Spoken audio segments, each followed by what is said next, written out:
હાર્ટની નળીની angiography તપાસ કરતી વખતે ખરેખર શું પ્રોસેસ હોય છે આપણે જોઈએ આજે. આ એક એન્જિયોગ્રાફી માટેની સિસ્ટમ છે જેને કેથેટરાઇઝેશન લેબોરેટરી અથવા તો કેથલેબ મશીનરી કહેવામાં આવે છે. અહીંયા દર્દીને આ ટેબલ પર સુવડાવી એમને એન્જિયોગ્રાફી માટે એમના હાથમાં એક ટ્યુબ અને નળી નાખવામાં આવે છે.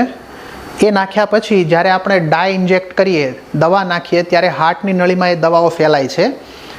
એ વખતે એક્સરે બીમની એક્સરે મશીનની મદદથી આ નળીનો ફોટોગ્રાફ લેતા રિયલ ટાઈમમાં આપણને ફોટોગ્રાફ મોનિટર પર દેખાય છે અને આ મોનિટરમાં આપણે જોઈ શકીએ છીએ કે એમના હાર્ટની નળીનો આકાર, એમનો બ્લડ ફ્લો કેવો છે, એમાં બ્લોકની શક્યતા કેટલી છે, બ્લોક કઈ જગ્યાએ કેટલો છે.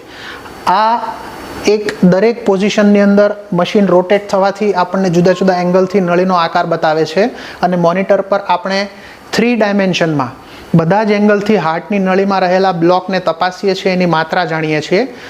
આ એન્જિયોગ્રાફી તપાસ લગભગ 15 થી 20 મિનિટ જેટલા સમયમાં પૂરો થઈ જાય છે. ત્યારબાદ હાથની નળીમાંથી ટ્યુબ કાઢી અને પેક કરી દર્દીને બહાર લઈ લેવામાં આવે છે. આ પ્રોસેસ દરમિયાન દર્દીને બેહોશ કરવાની જરૂર હોતી નથી. જે જગ્યા પર સોય નાખવાની હોય માત્ર એટલો ભાગ જ લોકલ એનેસ્થેશિયા આપી અને દર્દ રહિત કરવામાં આવે છે. આ તપાસ દરમિયાન રેડિયેશન, એક્સરેનો બીમ આવવાથી રેડિયેશન લાગતું હોય છે, જેથી લેડ એપ્રોન અને લેડ કવર સાથે દરેક વ્યક્તિ પ્રોટેક્શનમાં રહે છે. દર્દીને લગભગ 30 થી 40 સેકન્ડ જેટલું રેડિયેશન મળતું હોય છે અને આ તપાસ બાદ નોર્મલી માણસ ચાલતા જ બહાર નીકળી શકે છે અને લગભગ 1 કે 2 કલાકમાં જ એમને હોસ્પિટલમાંથી ઘરે પણ રજા આપવામાં આવે છે.